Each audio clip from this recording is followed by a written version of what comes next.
Somewhere along the line, at the basis of all of this are elements that can be construed as racism.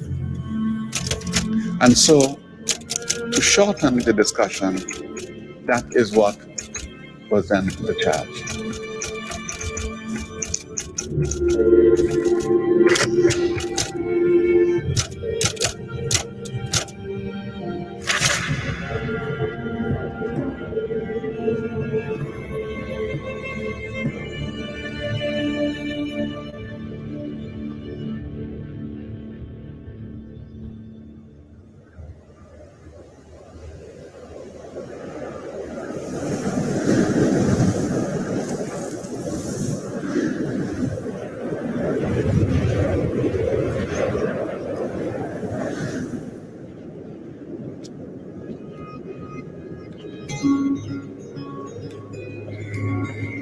When I came, I was a stranger. The essential quality of the community was a coldness.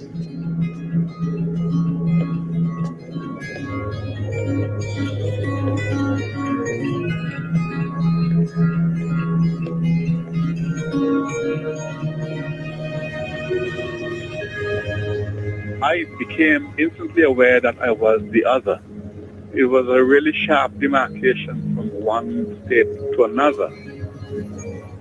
And as the other, you could not go anywhere without being watched.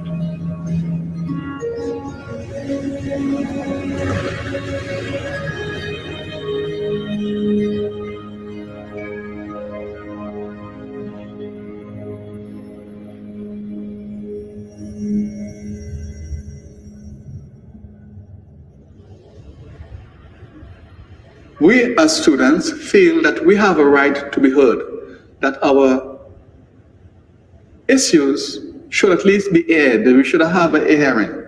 So in April of '68, there were 14 of us who went to present our case. I am interested in the fact that it took from April of '68 until December of that year to force this issue, which is an issue vital to the life of any university, to the fore. It seems during that period to me that the Black students acted with forbearance, with intelligence, in a situation which must have been a situation of immense frustration. The university decided that they would set up a committee to investigate. They wanted to resolve the problem within the university administration. This hearing committee was supposed to reconvene a meeting to go back over the charges. That hearing committee comprised of 2 Black professors, 2 white professors, and 1 professor, I think it was Professor Menon of East Indian heritage.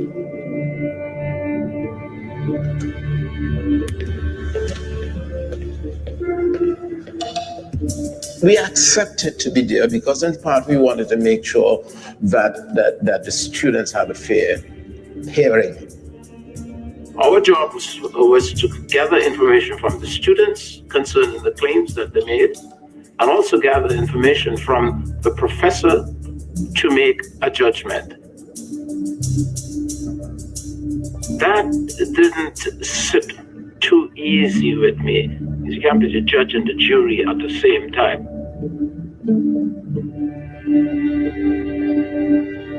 The position that the 2 Black professors were in was untenable. And the students were very smart. They made sure that we couldn't function because they confronted me on the mezzanine. 4 of them confronted me on the mezzanine with crazy charges and call you sellout, traitor, this, that, which got me so angry that I almost got into a fight. And at that very moment, that was it. It means I could not sit in and receive information and make judgment about it. So that's how it happened, that we got off the committee.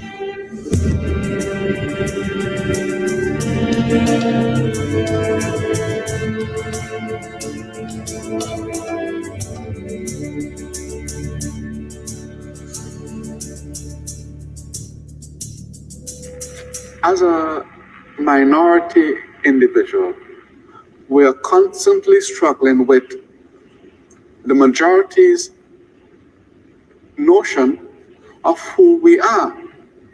The question that the individual faces is, in order to be authentic, how much of that interpretation by the other do you absorb?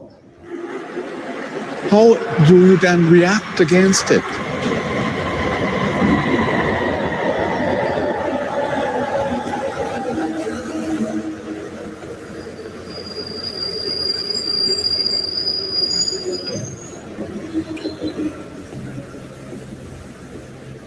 No, my father is Omowale in Dongo. He was known as Omowale even during the Sir George incident. His name is Kennedy Fredericks. His birth name was Kennedy Fredericks. Kennedy was hoping to get good grades, especially in bio, to go on to a medical degree. And this thing was really devastating to him. Father was definitely involved from the beginning when they accused this professor of racism. I grew up with the Sir George affair being just a part of my narrative, and I was just always aware of it. Anytime somebody would repeat to me the story, they would say, oh, and they wanted to charge him with everything, kidnapping and all these things, but nobody actually went into detail. Why kidnapping? What I remember specifically is that they were fed up, and so that Kennedy and these other guys decided they would go to the rector's office, which was the acting director at the time, O'Brien, and demand, literally, that's the language they use, these are our demands, we are demanding this, we are not leaving here until we get answers to this question. And they did not allow him to leave, or he felt that he could. If you are told for all your life that blacks are violent, and then the 5 blacks turn up in your office and say, either you answer me or else you're not leaving here. How are the neurons in your brain connected to interpret that?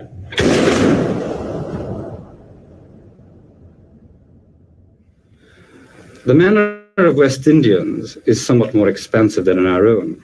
They tend to speak with large gestures. They tend to laugh, immoderately perhaps. The language is very picturesque, choice, frequently obscene, but nowadays, of course, since nobody seems to object to that kind of language, no one took it all that seriously. And we were assured, therefore, that it would be wrong on our part, it would be overreacting if we took what the students were saying at its face value.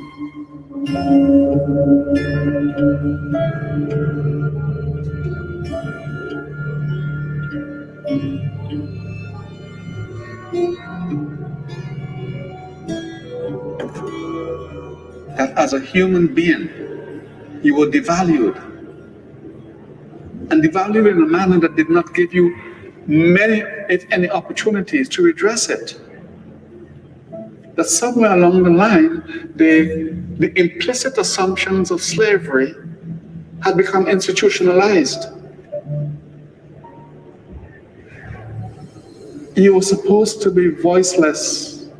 You were supposed to simply accept whatever was dished out to you, simply because it was decreed by. At some point, it becomes very difficult to sit back and to accept that.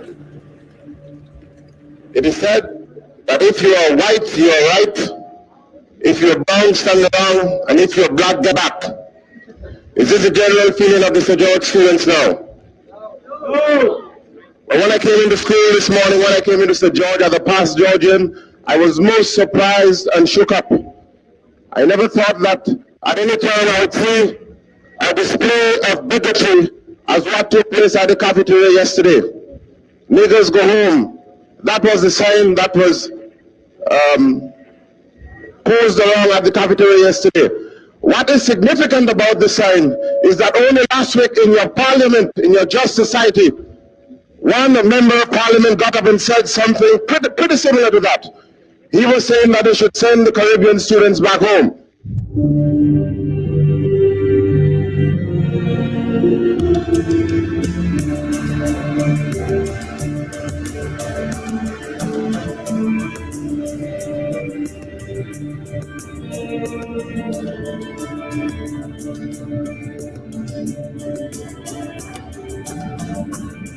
a sense, were all our brothers' keepers at that time. And so all of these were simply opportunities to show solidarity with people who suffered from similar constraints by a system that was determined through power, class, opportunity.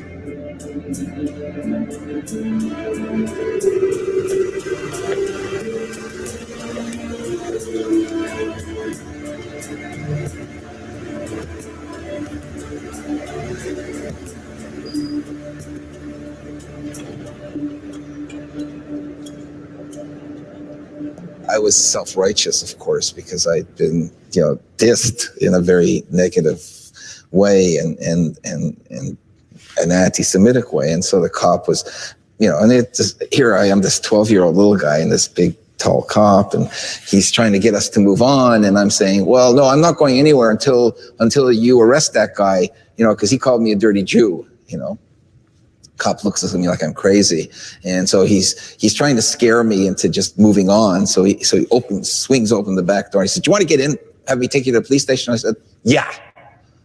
So he took me to the police station and made me sit there for a couple of hours, then called my father. This is Sunday. My father's not a happy camper. He shows up, and then they're all telling my father about how I'm rude and I was disrespectful to the police officer and on. And I'm trying to say something, like tell my father what happened, and everybody's saying, "No, shut up. My father is telling me to keep quiet anyway." So at the end of it, they're going to set a date for juvenile court and this whole thing going on, and then we leave.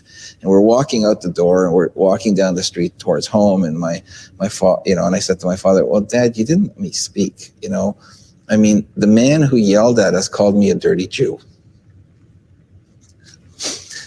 My father's face just blanched. He turned around, grabbed my hand, walked me back in to that police station, walked up to the desk sergeant and said, "I want the name of the person who called in the complaint." And they said, "Well, we don't have it." He said, "Aren't you supposed to take the name of anybody who makes a complaint? Because that gentleman made an anti-Semitic comment to my son and I want it dealt with." Well, the long and the short of it was they became very apologetic, the whole thing changed. Forget about juvenile court, forget about this. Let's just, I'm sorry, it was a mistake. It's all over. And we went home. And that may have been the reason I participated in Sir George, because subsequent to that, my dad never said a thing to me, but my mother told me later how proud he was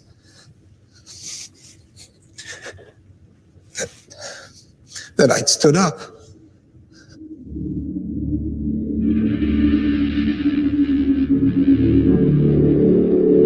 I knew nothing about the incident until a day in January when there was this large meeting in the big auditorium on the main floor. As far back as 10 months ago, some black students had laid some charges of racism against the Sir George Williams professor.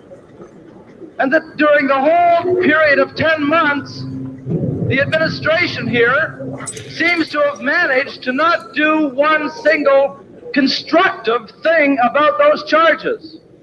I am disappointed in the fact that a university administration is incapable of dealing with such a minor basic issue. Essentially what happened is the students questioned the composition of the committee. The six of us who were central to this were not taken into account when two replacements were made to the two black professors. The black students have said that the new committee is unacceptable to them. Were they not consulted at the time it was formed? A breakdown in communications had occurred. I believe that attempts were made to get in touch with the black students. This seems to have come to naught. I don't know whose responsibility it is here. There was a certain degree of anxiety. I had removed myself from the process because I felt that in some sense that I was compromised. It was originally agreed that the committee should be agreeable to both the black students and Anderson. So since one of the agreements has not been made, therefore, as far as anybody who's on the side of justice is concerned, this hearing and this committee is totally invalid. My recollection is the committee then adjourned for a short period of time, went out of the room, had a conversation, came back into the room and said something to the effect of, well, we've decided we're impartial and we're going to continue. My main concern was that the hearing go ahead and that Perry have the chance to clear himself. I got the impression that Perry was vulnerable. My job was to protect his interests because the university administration and their lawyers would obviously consider first their obligations to the institution. Everyone, from his or her own particular perspectives, was chasing or trying to get a situation set up that they felt were just, in which justice was done. Justice was done from their perspective. There's no one here who is more concerned about this issue than myself. And so am I. As a matter of fact, we are not only taking on an individual member of faculty, but also the administration. And as one we were holding Anderson accountable, in a sense, we were challenging the entire structure of that department. And there was no way in hell that they were going to accept that. I said that under these conditions, I would answer no questions. I just have one more thing to say, however. My present condition is that I think I can sit here for about 4 hours, but I have a relatively weak bladder and I cannot answer for the consequences after that. The university was acting in an inappropriate, unjust manner and really was not giving the due that was necessary. Kennedy Fredericks just got up and exploded because we were going nowhere. Will all black people come down to the front? Down to the front! All those that are interested in justice, come on down! Come on down! Mr. Lyon. Mr. Chairman. Would you, I would like to allow the audience to this hearing to calm itself down. And when it has, I'm very anxious to hear your remarks. At some point, Perry's sister, she was calling to him, sounding quite alarmed to get out. And so I ushered Perry to the exit and told him he might as well leave. I have no idea whether Professor Anderson was a racist or not, or whether he discriminated against those students or not. We never got there. Those people who support our demands, namely one, that the administration publicly declare this committee illegal. Two, that the administration meet immediately with us and Anderson and set up a new committee. Three, that the administration drop criminal charges against 3 black students. If you agree with those demands, we ask you to come with us right now. Are you prepared to stand up for your rights? Are you prepared to stand for your rights? Are you going to let the administration push you ahead? Oh, do you intend to go to the end? Right to the bitter end? The outcome of that meeting, which made many people very unhappy, led to the occupation of the computer center. We are on the 9th floor in the computer center, and that's where the meeting is going to be continued. So everybody, let's get upstairs. Let's take a stand now. Let's go. Everybody that believes in justice, take a stand. Don't sit on your asses anymore. Move up there and take a stand. It's about time the white people in this campus took a stand one way or the other. So let's take your stand now. Up that escalator, follow that man and go. If you whites can sit back and have people like O'Brien run you to hell crazy, that's your privilege.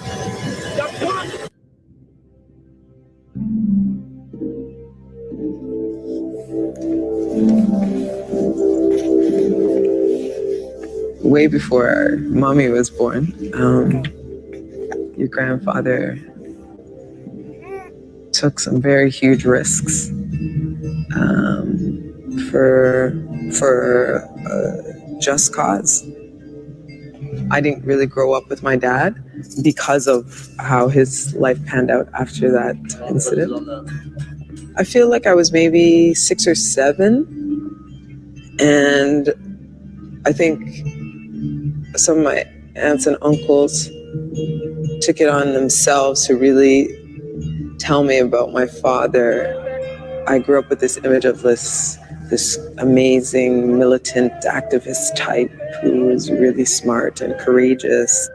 Sometimes I really feel that my parents' story kind of is stuck on my back.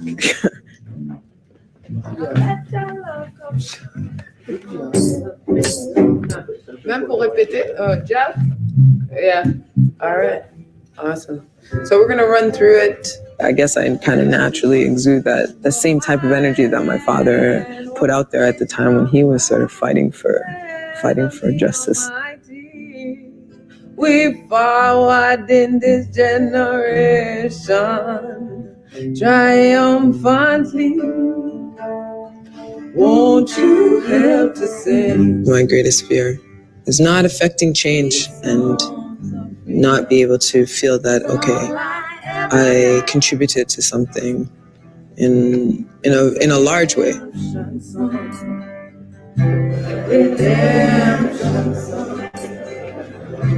The 60s were a powerful period, and for many young people, including myself, a disruptive one. It took me a long time to recover from that era. It was powerful because it touched so many people. How is it and how could it be that an entire generation was prepared to make sacrifices and to conceive of a notion that something had to change because the air was ripe with change? These are euphoric sort of occasions when you have people coming together for a cause and they're all optimistic and they're all supporting what we think is a just cause and so on. It definitely was a great atmosphere. There was a great sense of camaraderie, and when the occupation took place, we went in order to make sure that it didn't go bad. Obviously, we wanted the matter to be settled, and that was the intention, that was the aim, that's what we expected. Let's take a look at the action at Sir George Williams University tonight. Right now, as we talk, some 200 students are still occupying the computer center there. They've tried to keep the place clean. There's been no vandalism. As the sit-in ends its 4th day, matters are still at an impasse, and the administration is considering its next move. It seems clear now that this is not a black and white issue. The administration are not doing anything because they don't have to. It seemed to this 21-year-old deluded person that I was at that time, affected by everything, that really, that an armed insurgence was about the only way things were going to change. What I gotta say is very personal, but it affects every one of you. There have been people that stood up here and have called you a racist. Now I'm gonna call you a racist. And I'm gonna call you a racist for a very good reason. Because I was a racist. Because yeah, sure, I knew about the oppression of the blacks, but I'd never done anything. As long as I haven't done anything, I'm a racist. And as long as you don't do anything, you're a racist.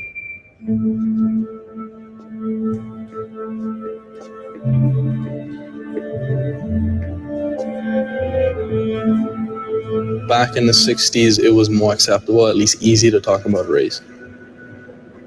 Just because, explicit racism still existed in a way that it doesn't exist anymore.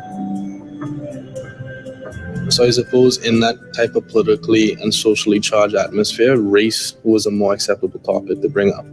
Now, today, we have a strange situation where we don't have explicit racism in the same way as we have implicit racism today, which, in my opinion, is much more dangerous. It's a racism that we don't see. It's hidden in jokes, it's hidden in institutions, it's hidden in government actions.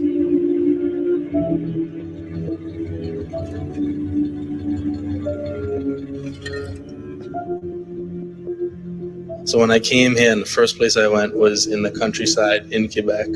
I was the only Caribbean person on campus, the only person of color on campus. And I was shocked. Like coming to this community and actually saying, oh, like my skin is actually a problem here. Like it's actually, and if people actually see it, as opposed to before where I didn't even think of myself that way. And I suppose my search for understanding computer riots was influenced by the fact that I felt in many ways what they felt at the time and what influenced their actions.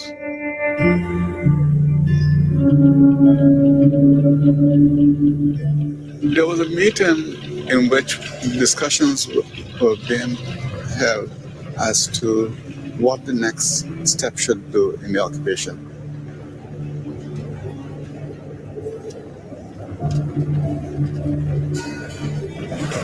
And there was a gentleman there, a black gentleman, who advocated that maybe we should get some dynamite and put it in the elevator shaft and blow up the university. It was thought it was a little bit of an outrageous suggestion. I subsequently discovered many years later that he was a plant. But these kind of dirty tricks have been part and parcel of law enforcement in North America for forever. So it was not unusual.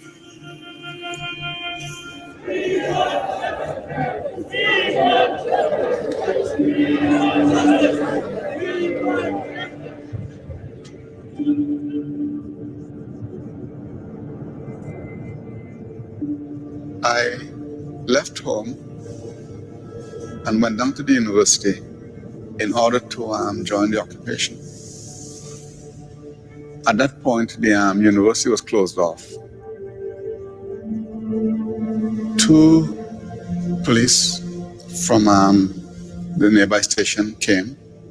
One took me under one arm, the other one took me under the other arm, and they marched me out of the university into a squad car, took me down to Point St. Charles, left me out, and told me that if they saw me around the university, that I would be arrested.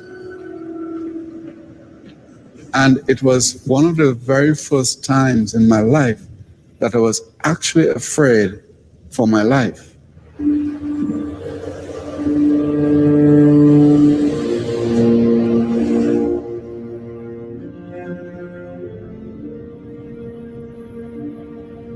There was a fear, I believe, on the administration part that we would get violent.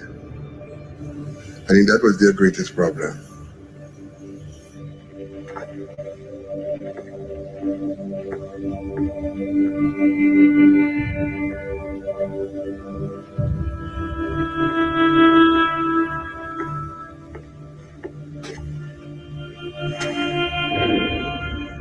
We have to begin when we ask questions to define what violence is. Violence is not physical in the first place. Violence starts with a mental state. What was their great fear? Because fear is a strange mental state, and fear has a way of producing the exact thing that you fear. You are afraid of black people. Why? Ask yourself why. Stop thinking and start coming to some constructive conclusions.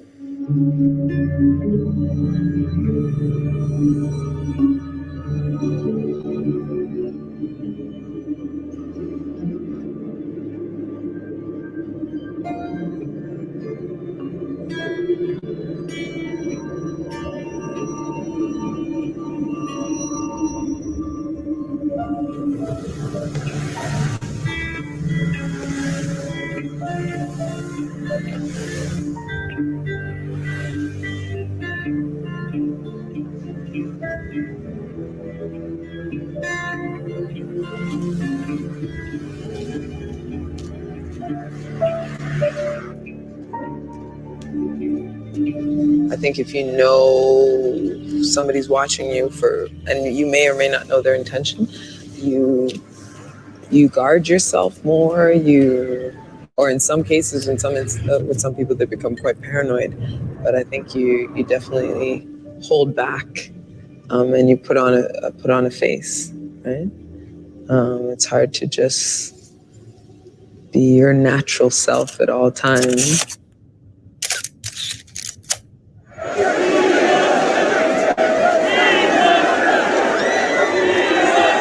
We were just waiting for them to come and say, okay, we will listen to you. We anticipated that this would have happened. Because we didn't expect everybody in the administration to be racist.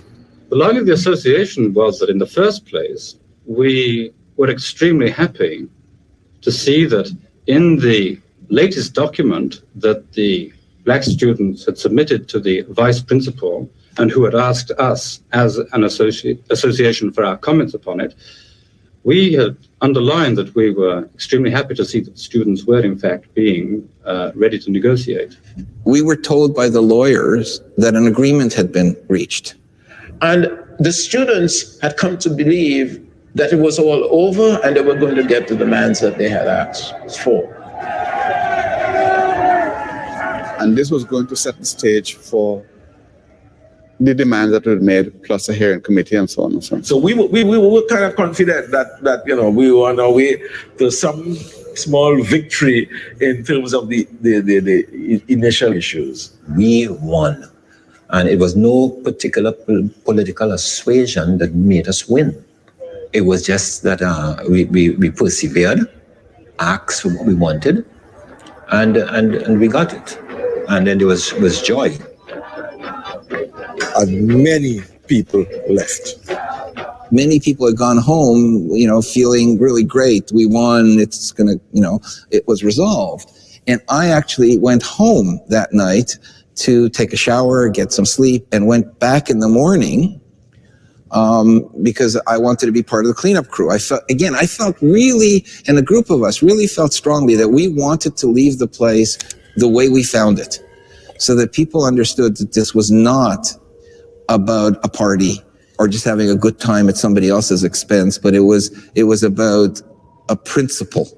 But they were pretending they were on our side, and they were doing everything to help us, when in truth and in fact, they were not. The final deal was scuttled by the Faculty Association. They had reneged on the decision.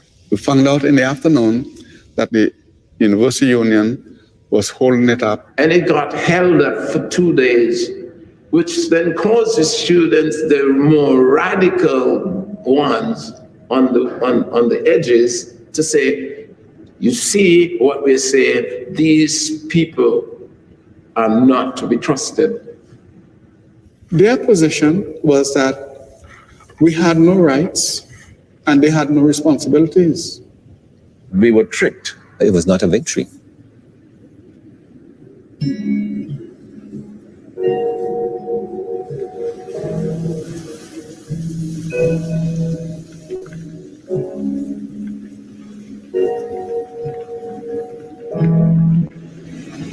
I have a suspicion that despair had been setting in, and that many people had begun to reach the conclusion that these highs and the lows were just an effort to defeat them. Betrayal is probably a reasonably accurate representation of how I would have felt. At this stage in time, I realized that to have expected otherwise was highly naive.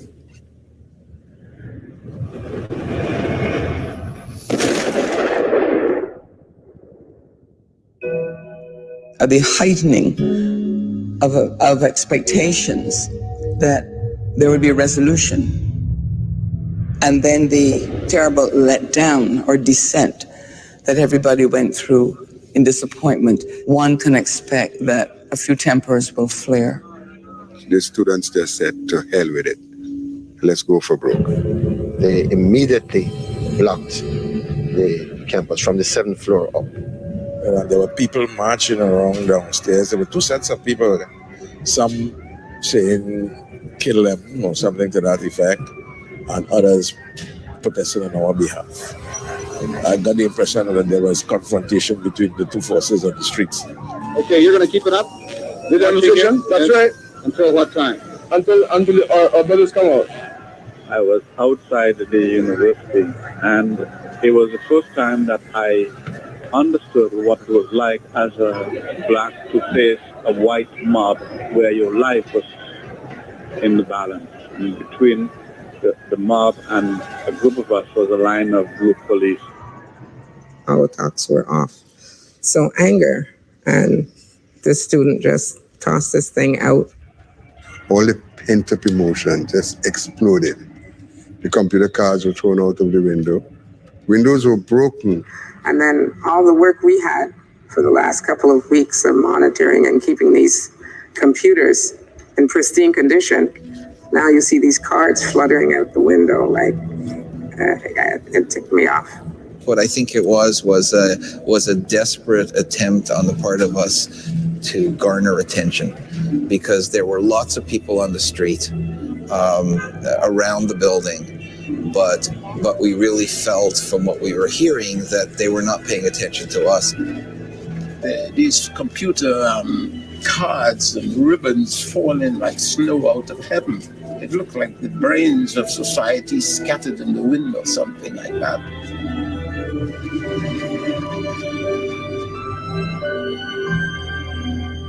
Somewhere along the line, the issue stopped being about Anderson. Everybody forgot Anderson. He was like a person just floating around somewhere. It was something floating around, but it wasn't really about him.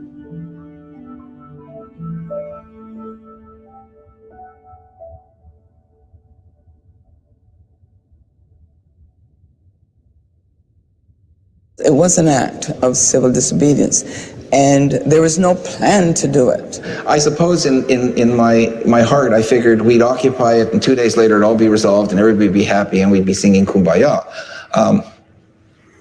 Not exactly what happened. The computer center is a very delicate and important part of the institution now.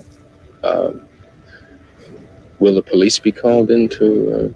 I don't know. I have no idea along these lines, but I do know that Vice Principal O'Brien does feel that men are more important than machines, and that the computer has not come to dominate this university.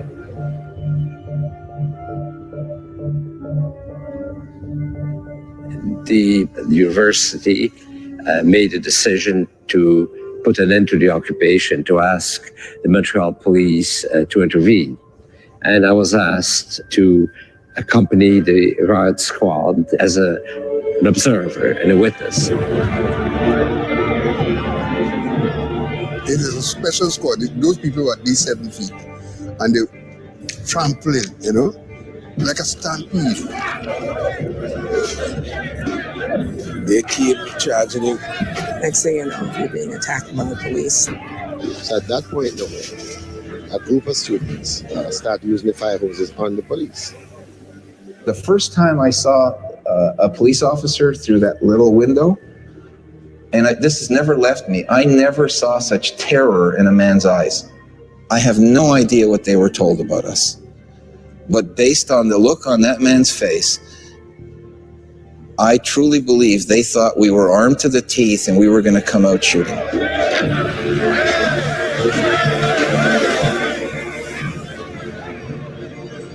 I was terrified. We are locked in. We can't go through the front because we'll be arrested. We try to get through the back, only to find the door is barricaded. Within minutes, probably less, we saw very black smoke pouring out of the ducts. There was a door in the back there that was always closed. We had never opened it. It was closed from the inside. And when we rushed to get away from the building up of the smoke to the front, that door was locked from inside. So we were virtually trapped in there. It was like a cloud of black smoke like I had never seen before. And it was ascending. It was coming down. I must say it was quite terrifying because eventually it fortunately stopped, I would say about 2 feet off the ground. We all ended up, including the police, on our knees on the floor. It was so fast. Were you guys scared? Very. I was afraid that my colleagues and friends upstairs were being burnt alive. One match does a trick. Anyone of about 20 people could have done it, or 50 people could have done it. They were so angry. Just pure, primal, venal hatred. At what? At being a nigger? That shook me to my core, of course, because that means that there are people around who don't mind seeing other people perish. That hit me hard.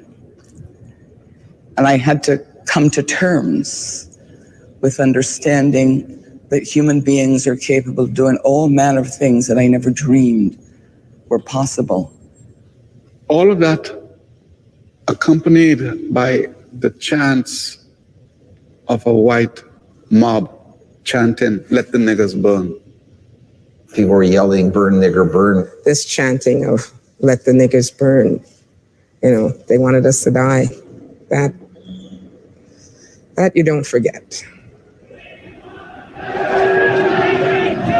The police apparently told the university they would not go up to the 9th floor and dismantle the barricades and remove the students unless the university representatives were there to be able to testify that there had been no violence, no brutality.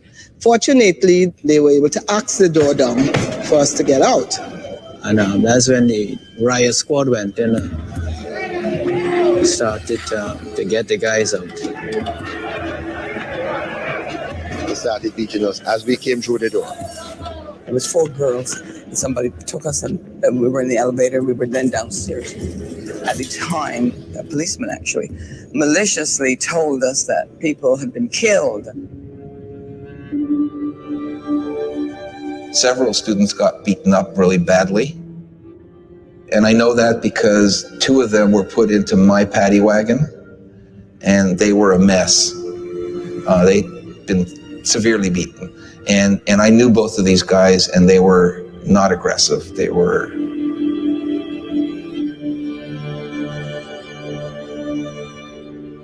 I grew up in Trinidad. I was a very humble person. I was in the Scouts. In the Scouts, we serve people. We work with the elderly. We work with children. I remember some specific things. I was, like cuffed in the nose or punched, but I more remember hearing other people who got beaten up. Your hand could be bleeding, but you ain't thinking about your injury, but you want to make sure everybody it's okay.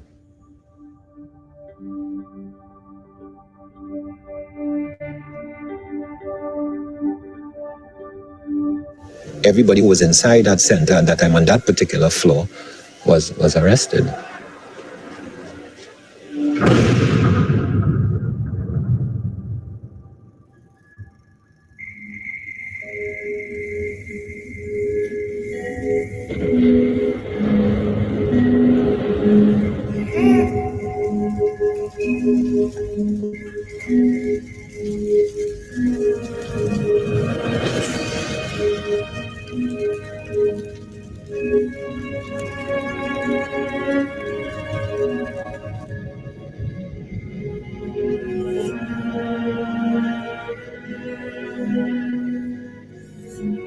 Originally, we had planned to go down to O'Brien's office, but it's too small.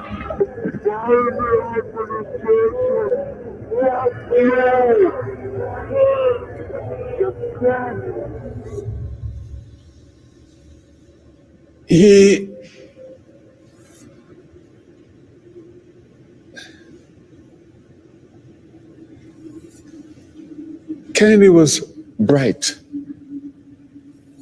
vibrant.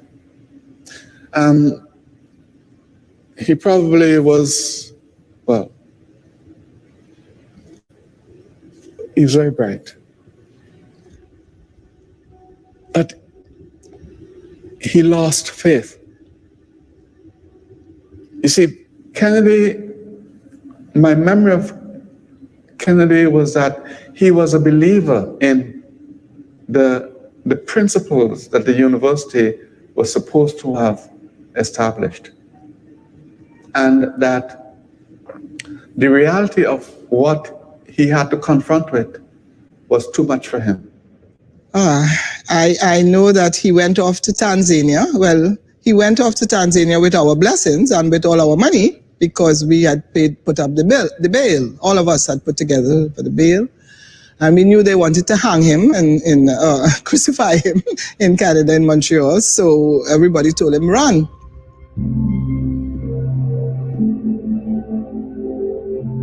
I mean, my really heart reached out for him because he's felt a lot of pain, the disappointment and the disillusionment, and it really hurts me, to see where he reached and not to enjoy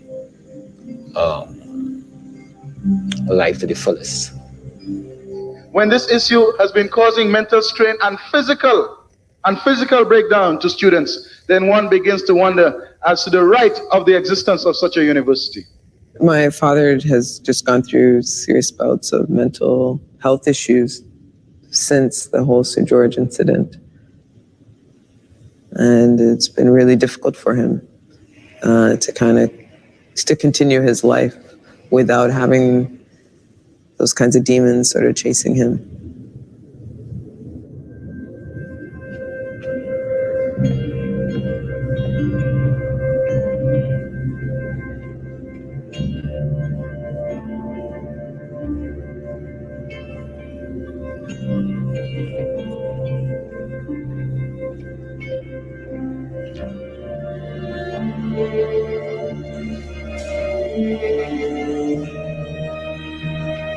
Of course, when all the other students were being discharged and released from prison, the only ones left were the Black students. 1 o'clock in the morning, they came and took me out of my cell and sat me down with the police, real movie style, under a little light and the whole bit. He's lighting a cigarette. He's bringing it closer and closer to my face, and he eventually burned me. Do you think it's still possible to negotiate, or is the day of talk over? Well, I suppose if we negotiate now, it'll be across bars.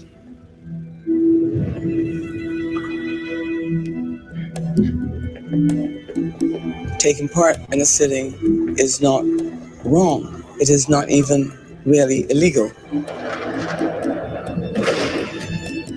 I would have thought to plead guilty to something that I thought I was not guilty of, to be unprincipled at that time.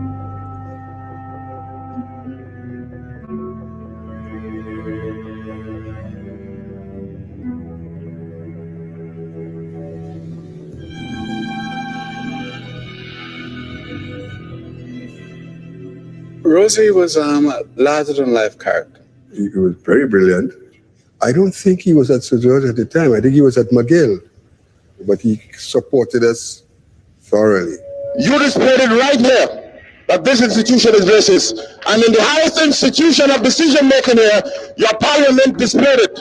Roosevelt Douglas, who was involved in the Black students' movement, gained national publicity for his part in the sit-in.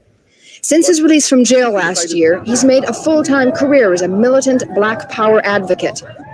I am a fighter for liberation. I'm one who believes that my country has the capacity to produce and provide all our people with a decent standard of living, and to do that there have to be certain basic structural changes.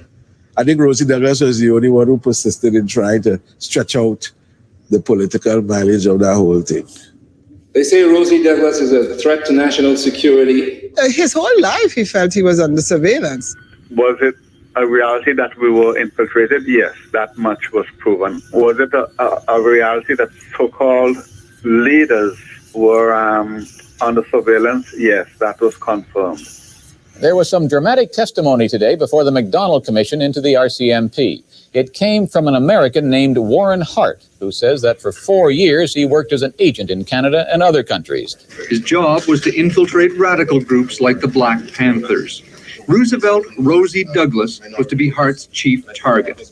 Today, Hart testified that he had been told to break the law to get information. He opened mail, broke into buildings, and secretly taped Douglas's conversations. His orders, he said, came from the Mounties directly.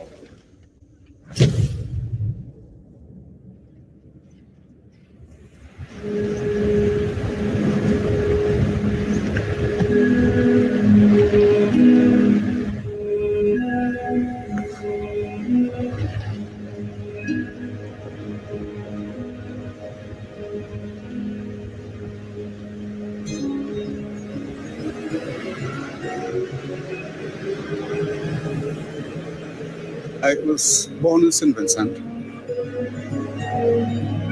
From the moment that I arrived, interestingly enough, my thought was always, at least I would be going back home.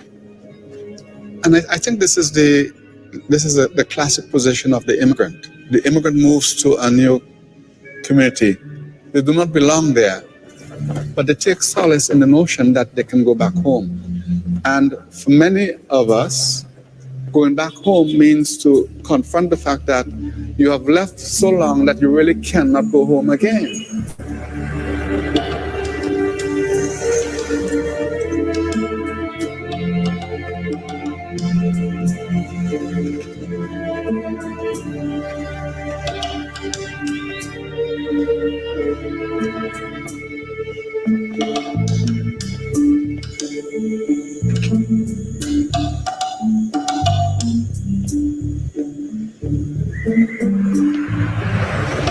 We came out of jail sometime around June, and by December of that year, I found my way into Trinidad, and I came home to get an assessment of what was happening in Trinidad.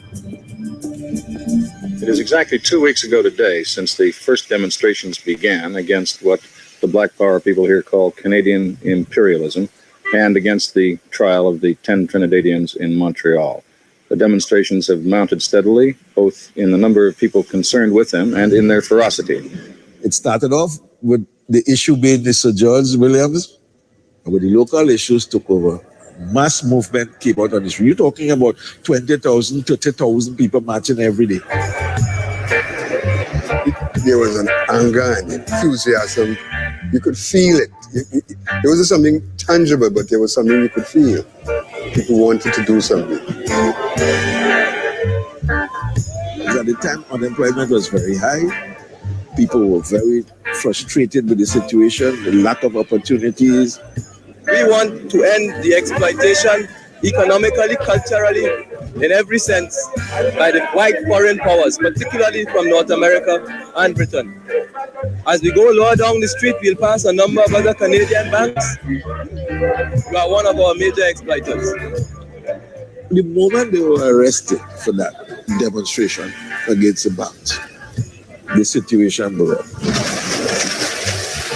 I think at the local level, a butterfly flapped its wing and it blew. And it blew because you had Black Power movement in the States, you had the movement for liberation of Africa at the same time, you had the whole Caribbean moving towards different degrees of independence. All of the Caribbean is under the control of the imperialists.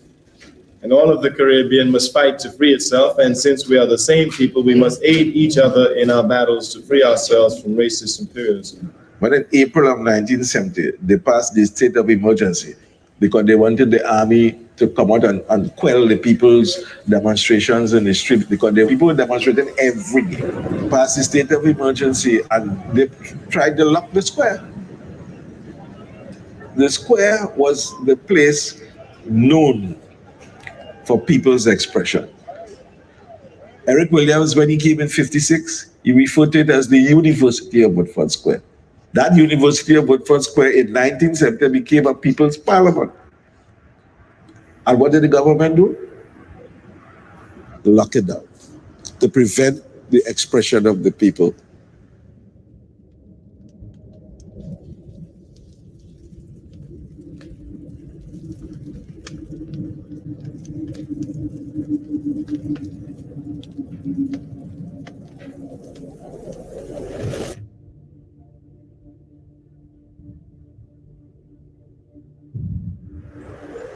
At the end of the day, the question that is posed is, were these students suicidal or just absolutely stupid, that they would set a fire in which the consequences of setting that fire was not simply the destruction of the computers, but that their lives would be in danger?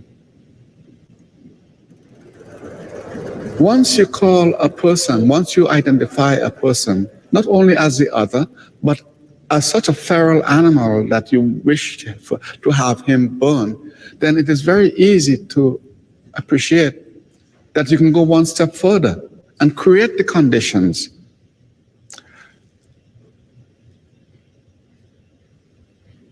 without any direct evidence.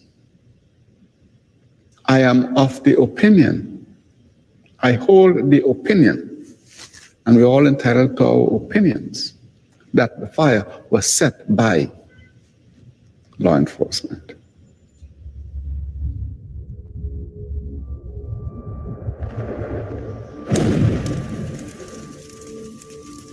Nobody ever told me exactly who it was.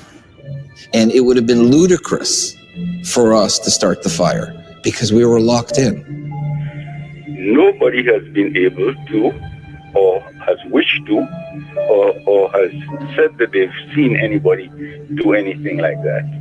And a certain solidarity exists that, look, it was an injustice in which we paid the price, so we were going to stand together.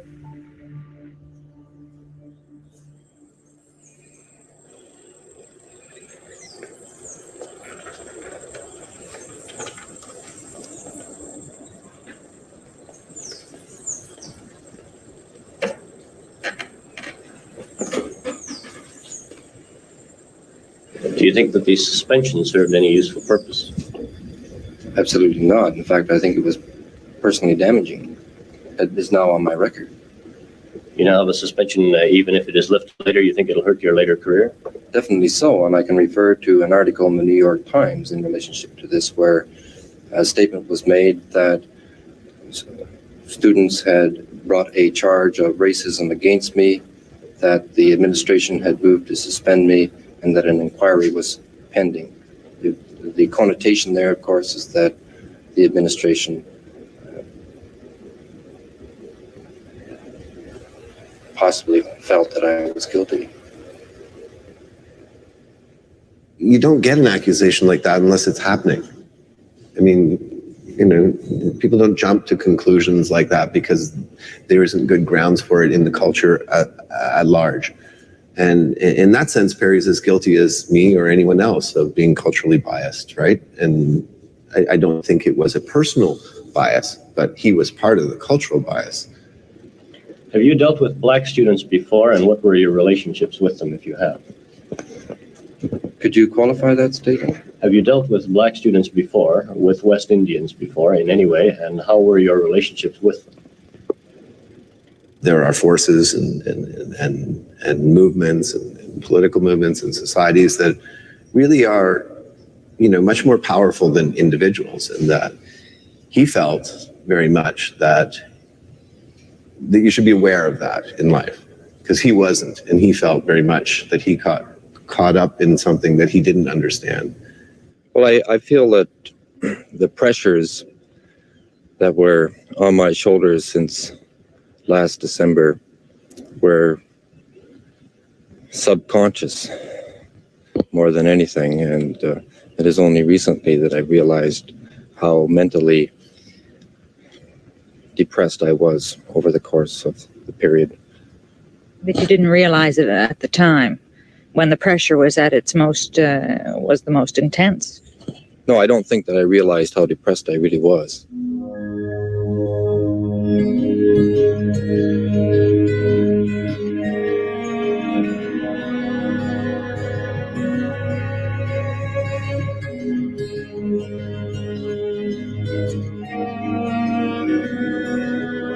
How can you tell what is racist? In any particular context, every single one of us might be racist. Is the extent to which is what control do you have over your selfish genetic demands for self-security? That is what makes the difference between someone who is a conscious, vicious racist and someone who is simply responding on a sort of, I need to ensure that I survive and I need to respond in a way which meets my particular needs. And if I see someone or something that is different to who I am, I can't read it, I block them out or exclude them. Now, I think we're all capable of that kind of response. The question is, have we learned how to control this so that we can have the maximum amount of harmony and peace and move forward together against an external physical world that's not always giving us the security we need?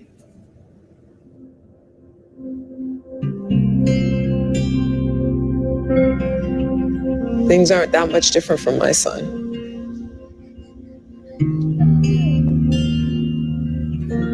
It may look different because there's a little bit more tolerance, or what seems to be more tolerance, but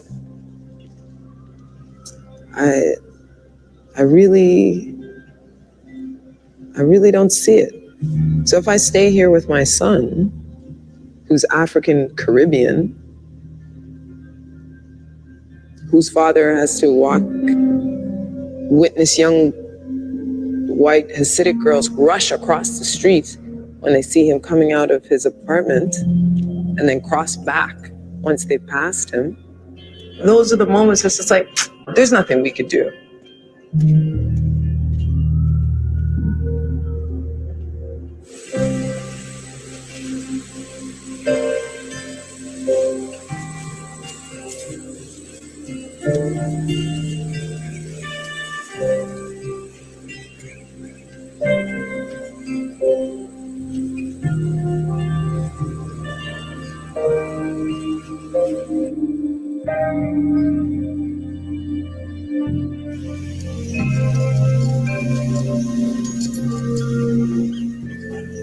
Your entire being is involved in trying to affect something, and at the end of the day, you have failed, and failed spectacularly.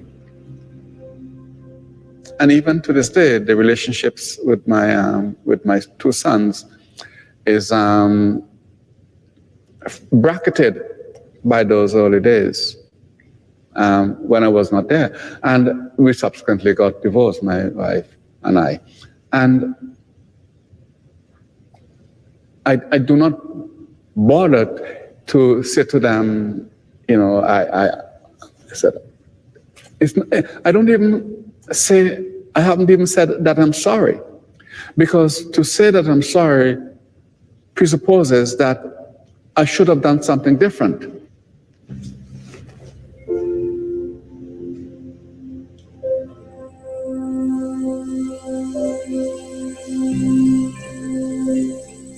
I think Perry felt that it was very much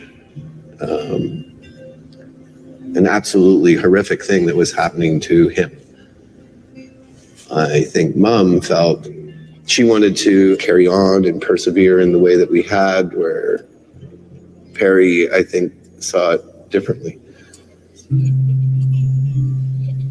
This is just when I start to have memory. I'm not sure if I'm 4.5 or 5. I remember sitting on the staircase. We were in a duplex over in NDG. I think it was 2 floors, it must have been. So I remember sitting on the staircase and just hearing loud voices downstairs. I'm not sure what was going on. And then I remember Mom being gone.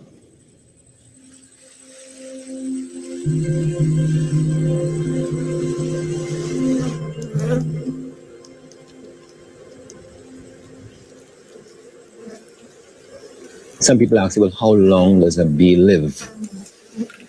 But then I never take that on, because a bee is a bee is a bee. So that same bee, if I mark it, it will probably die and go.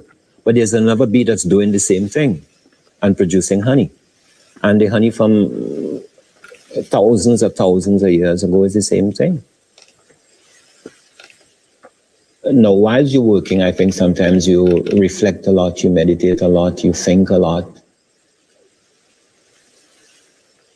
You touch on a whole lot of things. You get a chance to resolve things. Issues come up and you solve them. A time to getting to you and to understand you. And what are your beliefs? What are you believing? And and what you're doing here, you know, and the fact that you would not be here forever, and that you're passing through. And these things are resolved in your mind, that you're just a traveler. And it removes fear.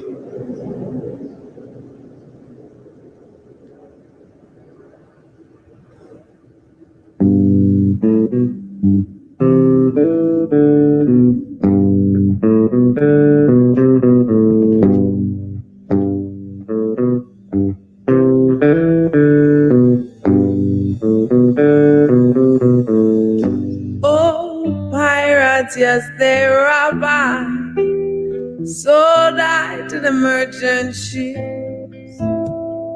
Minutes after they took I from the bottomless pit, but my hand was made strong by the hand of the Almighty. We forward in this generation triumphantly. Won't you help to sing these songs of freedom? 'Cause all I ever had, redemption song, redemption songs.